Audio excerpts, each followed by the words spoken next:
창세기 41장 25절부터 36절까지 말씀입니다. 요셉이 꿈을 해몽하다라는 제목으로 은혜 받기를 원합니다. 오늘 말씀은 요셉이 바로왕의 꿈을 해몽하는 것을 내용으로 하고 있습니다. 첫째는 요셉은 하나님이 바로에게 주신 꿈을 해몽을 합니다. 25절 말씀 보니까요. 요셉은 이 꿈은 하나님이 바로에게 보이신 것이라 이렇게 분명하게 밝힙니다. 일곱 좋은 암소, 일곱 좋은 이삭은 7년을 의미하고 7년의 풍년을 의미하고 흉한 일곱 소와 빈 일곱 이삭은 7년의 흉년을 의미한다, 이렇게 해석을 합니다. 그래서 하나님의 계획은 온 애굽에 7년의 풍년과 7년의 기근을 보내는 것이고, 풍년과 기근의 차이가 얼마나 큰지 사람들이 흉년이 되었을 때 전에 있던 풍년을 기억하지 못할 정도로 고통스럽고 힘든 흉년이 들 것이다 라고 그렇게 말을 합니다. 그리고 두 번의 꿈을 꾼 것은 하나님께서 이미 정하셔서 곧 실행하신다는 것을 의미한다, 이렇게 해석을 해줍니다. 꿈은 바로가 꾸었는데 해석은 요셉이 했습니다. 하나님께서는 요셉에게만 꿈을 알게 하시는 그런 은혜를 베푸십니다. 그래서 자기 자신이 자기 꿈을 모르니까 얼마나 답답하겠습니까? 그래서 하나님께서는 요셉을 이런 방법을 통해서 바로를 만나게 하시고 바로의 마음에 들게 하십니다. 두 번째로 요셉은 해결책을 제시합니다. 33절에서 36절 말씀에 요셉은 당장 사람을 택하여 이 일에 대비하라, 이렇게 권합니다. 감독관을 두어서 풍년엔 곡식을 사들이고 흉년엔 곡식을 팔아서 국가적인 흉년에 대비할 것을 권합니다.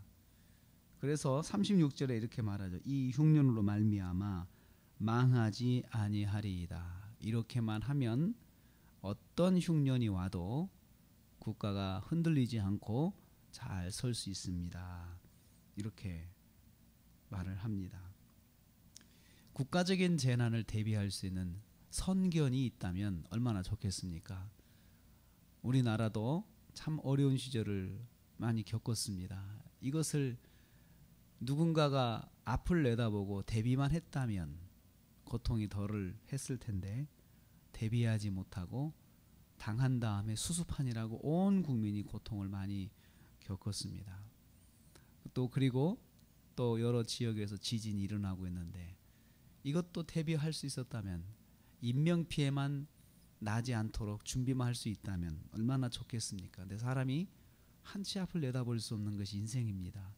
그런데 하나님께서는 이러한 상황 속에서 특별하게 알게 하는 사람들을 허락하실 수 있다는 것을 여기서 말씀하고 있습니다. 그리고 알게 하시는 것은 대비할 수 있고 그것을 통해서 하나님을 만날 수 있도록 하나님께서 그렇게 계획하신다는 것입니다. 세 번째로 보면 요셉이 이 꿈 해몽에서 강조한 것을 우리는 눈여겨봐야 합니다. 25절과 28절과 32절에 요셉이 반복해서 강조한 것이 있습니다. 하나님이 계획하시고 하나님께서 실행하신다는 거죠. 애굽이라고 하는 나라는 하나님을 알지 못하는 나라고 우상의 나라입니다. 그리고 바로왕은 하나님입니다. 신입니다. 신격화해서 왕을 신으로 섬기는 그런 나라입니다. 그런데 그 나라를 하나님께서 다스리신다는 것을 여기서 말씀하고 있습니다. 하나님이 보이심이라, 하나님이 보이신다, 하나님이 속히 행하신다, 이걸 계속 반복해서 말을 하고 있습니다. 이를 통해서 성경이 말씀하고자 하는 것은 하나님이 애굽 위에 계시며 애굽을 통치하신다는 것입니다.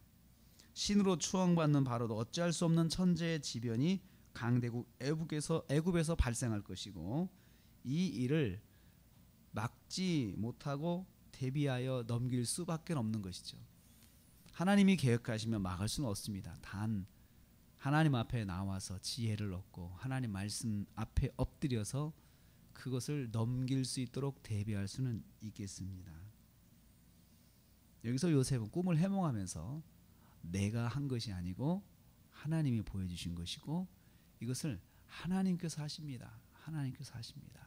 이렇게 말함으로 해서 꿈을 해몽하는 요셉이 대단하게 보이지 않고 이 일을 계획하시는 하나님을 더 위대하게 더 높여드리는 것을 여기서 볼 수 있습니다.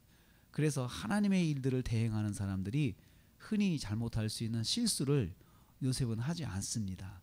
자기는 한없이 낮추고 하나님을 한없이 높여드립니다. 하나님께서 보이시고 하나님께서 보이시고 하나님께서 행하십니다. 이렇게 하나님을 꿈을 해몽하는 중간중간에 언급하면서 하나님께서 하실 것이다 라고 하는 것을 강조하고 있습니다. 요셉의 겸손입니다. 그리고 또 요셉은 이 겸손함을 통해서 하나님이 이 나라와 이 땅 위에 계시는 것을 깨닫게 하고 있습니다. 하나님을 알지 못하는 애굽도 하나님의 권세 아래 있음을 성경은 말합니다. 자, 우리나라가 대통령 하나님을 알지 못합니다. 믿지 않습니다. 또 여러 또 관료들도 하나님 믿지 않습니다. 그런데 중요한 것은 하나님 믿지 않는 사람들에게 하나님께서 그러면 손을 쓰시지 않으시냐? 그건 아니라는 거죠. 하나님을 알지 못하는 사람도 하나님을 믿지 않는 사람조차도 하나님의 주권과 권세 아래 있다는 것을 알아야 됩니다. 그래서 우리가 나라를 위해서 기도할 때 역사를 주관하시고 나라를 주관하신 하나님께서 우리 대한민국을 인도해달라고 우리 대한민국을 붙잡아달라고 우리는 그렇게 기도할 수가 있습니다. 우리가 처한 상황 우리는 알지 못하고 해석하지 못하지만 하나님은 반드시 계획이 있으시다는 거죠. 이 땅에 계획이 있는데 그것은 다른 누구를 위한 계획이 아니고 바로 나를 위한 계획입니다. 그렇기 때문에 이러한 상황 속에서 내가 할 일이 무엇인가를 알아야 됩니다. 이런 상황 속에서 내가 무엇을 해야 할까? 내가 할 것은 무엇인가? 내가 하나님 말씀 앞에 깨어 있어야 되겠고 또 하나님 말씀에 순종해야 되겠고 나 한 사람이 그렇게 먼저 시작하는 것이 중요하다 생각합니다. 못하는 사람, 내 눈에 띄는 사람을 비판하고 또 반대하고 사람들을 또 마음속에 정죄하고 이것이 내가 할 일이 아니고 지금 내가 당장에 할 일을 이 작은 내가 사는 곳에서 그리고 내가 발을 딛고 사는 이 주변에서 내가 말씀대로 행하는 것 하나님 뜻대로 행하는 것 이것이 중요합니다. 또 우리가 한 주간을 시작합니다. 우리가 지내는 한 주간 하나님이 주관하시는 날입니다. 하나님께서 우리 위에 계셔서 우리를 인도하시는 한 주간입니다. 우리 눈에 보이지는 않으시지만 하나님은 살아계시고 역사하십니다. 그 당시 강대국 애굽도 쩔쩔매고 어찌할 수 없는 일들을 하나님께서는 요셉을 통해서 대비하게 하셨습니다. 하나님이 내게 지혜를 주시면 저와 여러분의 지혜를 주시면 우리도 대비할 수 있도록 하나님께서 이끄실 것입니다. 한 주간 동안 역사 위에 계시고 높으신 하나님께서 저와 여러분을 인도하시고 또 저와 여러분은 그 하나님의 뜻에 순종하면서 한 주간을 승리하시고 또 건강하게 한 주간도 기도 생활 승리하신 저와 여러분 되시길 주님의 이름으로 축복합니다.